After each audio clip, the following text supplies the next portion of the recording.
Hello, welcome back to Halcyon Blink. I'm your host Lorne. This episode I'm going to be taking a look at the Family Guy series. Very popular, I'm sure you've heard of it. I actually kind of have mixed feelings when it comes to the quote-unquote most cancelled show on television.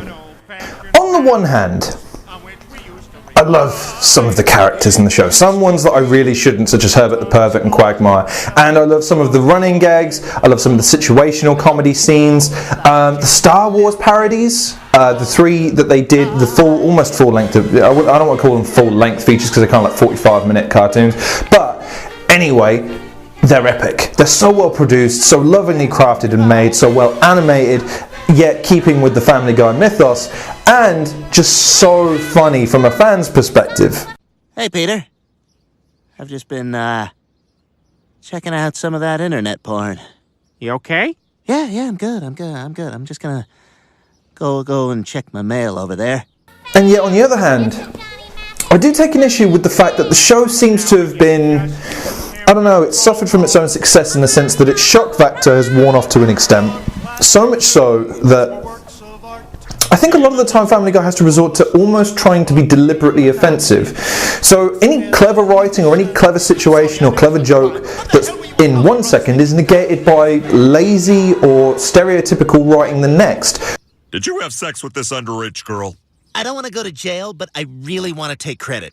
With some scenes and aspects being truly offensive for the sake of being offensive. Now, there's nothing wrong with that, I guess, to an extent, but when you compare it to another series contemporary such as South Park, yes, South Park is tremendously offensive, almost, in fact, probably more so in certain circumstances than Family Guy, but what I would argue is that there's usually a point and a narrative perspective to the more offensive things when you first glance at them, but then they let us explain down the line in terms of why we chose to take that route, usually because they're just exposing a truth.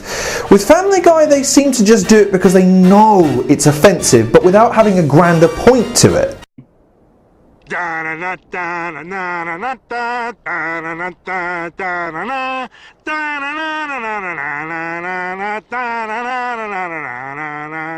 And again, the key difference in the two shows in terms of their humour and the quality of their humour, I would say, is that South Park's humour is rooted in a point and purpose to each episode, usually with a grander scale narrative to get across to the viewer, and in their own words, present both points of the argument.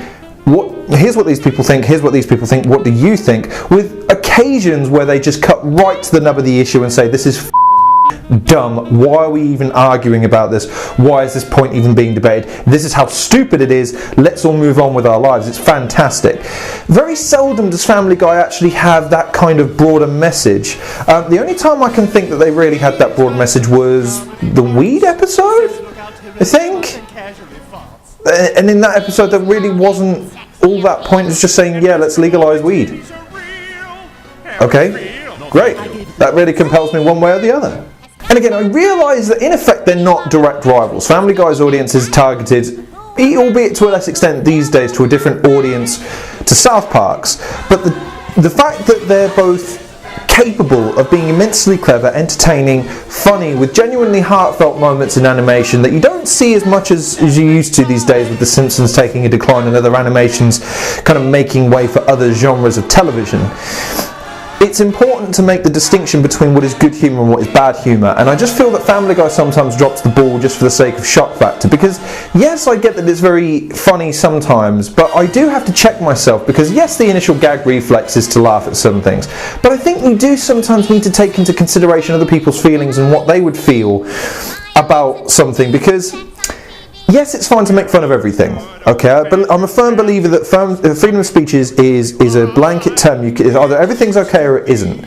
And if it isn't, who gets to decide? Who puts them in charge? And it opens up, it's either it is or it isn't. And I believe it is, but I think you need to take some account of some of the things you say. And I think Family Guy often has to make apologies because some of the things they know they crossed the line and they shouldn't have done. South Park make no apologies for anything. Everything they put on the air, they usually stand behind and say, no, of course I'm not going to apologise. It's true. And what we say is the case. You might not like the fact that it's the case, but they'll stand behind everything they ever put on television. I think that's an important distinction to make. I focused on that more than anything else in this review because I think it's the most pertinent thing to touch on, because yes, both of them are capable of being hysterically funny. Quagmire, Herbert the Pervert are two characters that really shouldn't be funny when you take them out of the comedic world or the cartoon world and put them in real life. Yeah, they're both reprehensible individuals, but I can't lie and say that they're not funny. Like the Jacques Hammer or Jacques Hammer in Family Guy tickles me to my bone this day. Oh, I thought Paris would be a bit more picturesque. Instead, it's just traffic and some big guy using a jackhammer. But monsieur, this is not a jackhammer, it is a Jacques hammer. Oh. I'd say that if you want to check out the show at what I would consider to be its best, when it was at its sharpest writing in terms of how clever it was and how on the nail it was without stepping over the line, with seasons of 6 to 8, maybe extending into 9. But then the latter part of 9, 10 onwards, you just get a lot of rape jokes, you get a lot of disability jokes, a lot of religion jokes with no end point.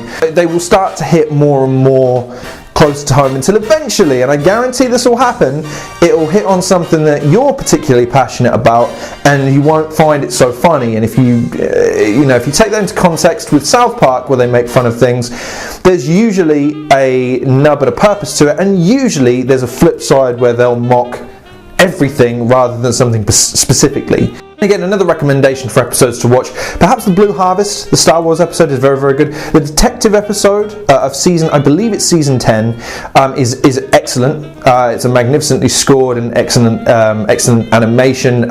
It's a good plot thread, and it makes some bold decisions. Again, Family Guy is capable of that. So if I'm gonna, I won't put a rating on the series, I think that's unfair, but I would say that Family Guy these days, perhaps, you watch because you're waiting for that moment where you go, wow, really? Okay. Again, the characters of the show are all really, really funny and decently rounded. The situational comedy is good. The puns are great. The in-jokes are good. But just prepare yourself for as many laugh-out-loud moments as there are going to be jaw-agape moments going, wow, I feel really genuinely offended by that. So just know that going in if you've never checked out maybe more than an episode or two. So thanks very much for watching again. Please like, share, or dislike and subscribe. Check me out on Twitter, at Lorne Risley. It's usually at the bottom of one of these videos somewhere. I'm going to be getting more avid on my promotion. Now, the reason being why, I'm going to start promoting more YouTube channels, because I just think a lot of us are on the lower end of the scale when the content is just as good as the big promoters, and yet we just don't seem to be able to get the traction. Why? Lack of unity. I'm going to start teaming up with some people. I'm going to be starting to help some people out on their channels. They're going to be giving me criticism and feedback on mine, and we're all going to grow together, and I think it's going to be a really great little exercise. There's a few, I'm going to put some links down below for some channels that I really hope you check out. I'm also going to try and put some behind me if I have the time. So please go check out some of their channels. They're in the featured section of my channel as well, so all their links are in there as well. So please go and check out some of their videos and help, support them. Give them some likes and subscribes if you like their stuff. Please stay tuned. I've got a couple more episodes coming this week, I think, depending on when these go out. So stay tuned, take care, and I'll see you guys on the next episode.